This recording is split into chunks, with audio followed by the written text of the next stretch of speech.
Hi, I'm Thomas with Believe in the Run. This is Meaghan with Believe in the Run. Meaghan, we're doing a Salomon road shoe. Yeah, we are. Aero Glide 3.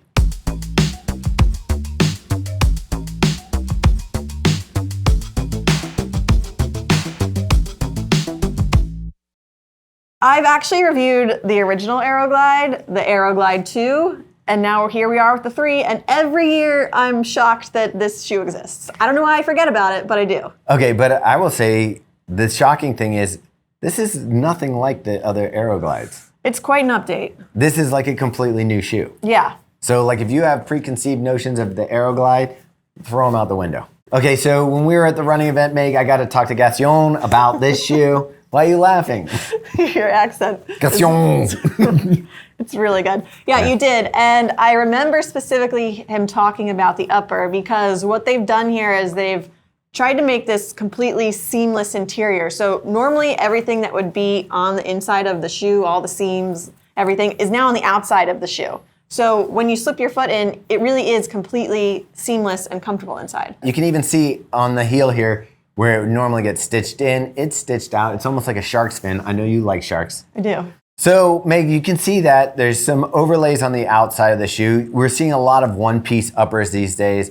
You can see here on the toe bumper and along the sides, you see those flat ironed on almost like structural components. Yeah. The thing that's strange to me about this one is one of the things that is odd is the lack of kind of like finishing details. Even if you had done contrasting, just a touch of contrasting in some of these flat lays over the top, that it may have given the shoe a little more character. To me, I love a monochromatic shoe, but this to me looks, I don't know, like there's no branding or anything on it. So I don't know. It just threw me off a little bit. Okay, well, let's talk about the fit. So I have a wider foot. This shoe is very accommodating. It's quite wide, but I actually really liked it.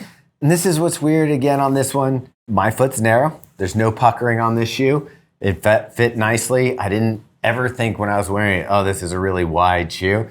To me, it just felt like it fit right. And so I didn't have any issues. I love a simple lacing system. This one comes down. There's no frills here. I am going to say when we get to the tongue, it is a little bit odd the way that it's finished. And I felt like, again, it felt like the details just weren't finished. I felt like this shoe has, like it is like a prototype. Again, like you can see like kind of the stitching on the tongue here where it comes together. And it just kind of like is there. Yeah, but it works. It's comfortable, no issues, no hot spots. How about for you? Nope, it was upper fit great. So just aesthetics for you are the issues. It is. It's like I want to go in. There's some stuff I want to tweak. Overall, the upper breathes well, fits well. Everything's in the right place. I didn't have any issues with the tongue sliding around.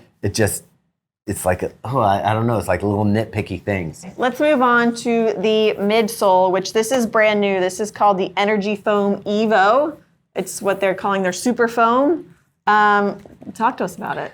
All right, I like this midsole quite a bit. It is one of those things that, again, it's one of those details that feels a little weird to me because it feels like styrofoam. I know it's a TPU. It's not quite as supercritical. It's a different way that they formulate it, but it has a really good bounce. Yeah, I think that's what surprised me the most about this shoe was how much I enjoyed this underfoot feel. First of all, you get a giant stack of it. So it's 41 millimeters in the heel, 31 in the forefoot. And it's still really light, but it's also responsive.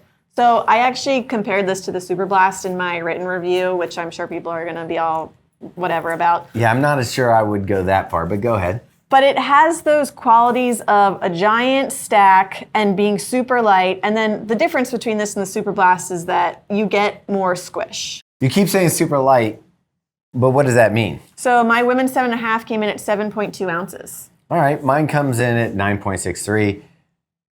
Super light, I think it's like... I'm saying very light for how much stack and foam we get underfoot. Okay. I would still say like a Super Blast is still coming in a little bit lighter. Yeah.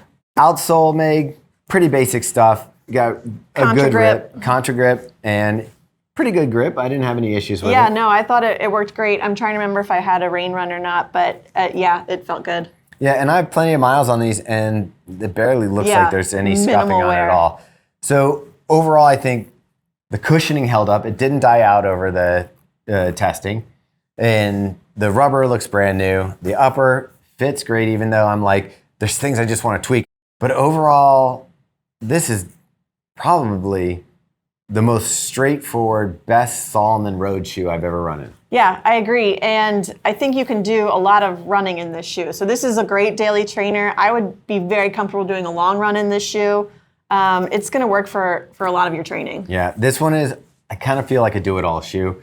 You could get this one and it would take care of you from easy runs to faster runs to long runs.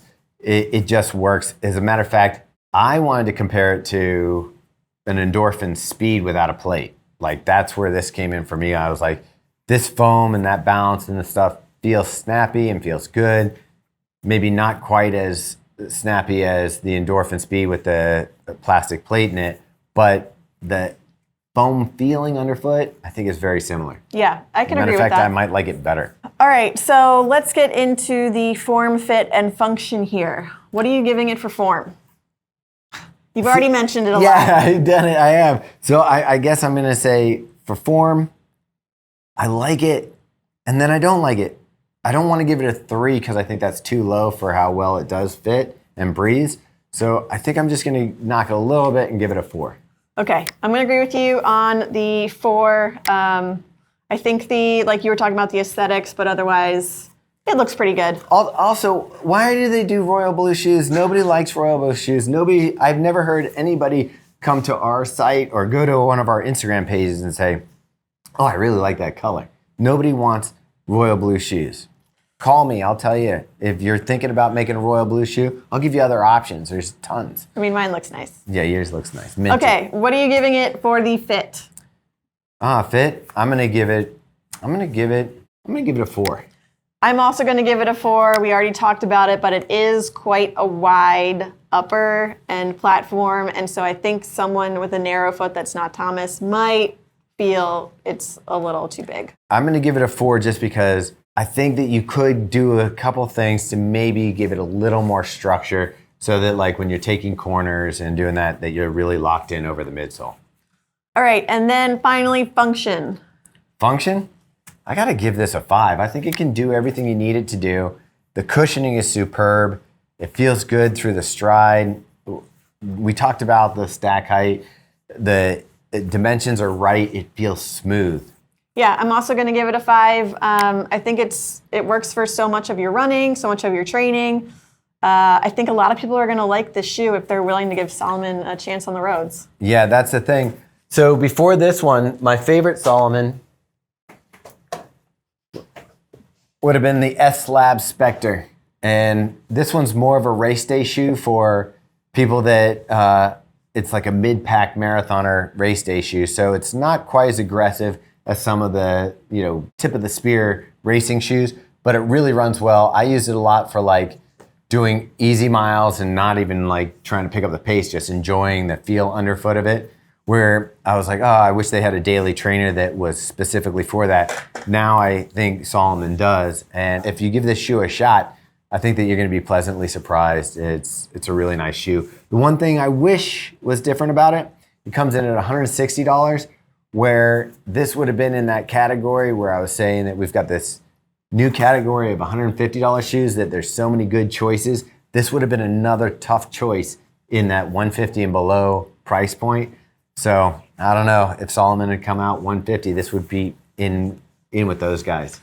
So totals for us are 13 out of 15. Really solid daily trainer. Like I said, I'm always kind of surprised when the shoe comes out. I kind of forget about it, and it's just really good shoe.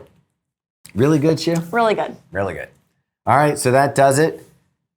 If you like this review, which you kind of have to, go ahead and hit that thumbs up. I mean, we did all this work. Just hit the thumbs up for us. Even if you hate it. Yeah, and then subscribe to the channel, even if you hate us, because then you get to like keep writing comments about how much you hate us. Yeah. And then we love those. Yeah, those are the best. And then also, if you want to check out the website, believeintherun.com, you can sign up for the email, see everything that we've reviewed that week, and you also will get a nice section that Robbie does, kind of editorial that's fun.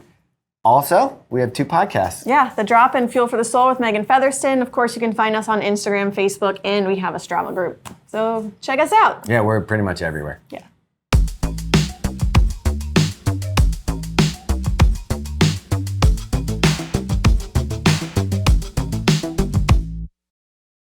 This big shark fan over here. You're going to see when she get a high ponytail hat. That can't be used because it means nothing to anybody. Way that they make the foam or what it is, but it's expanded. It's got to be this sucks. It's a TPU. It's not supercritical. He said it's a different, but it's like a supercritical, but it's a TPU.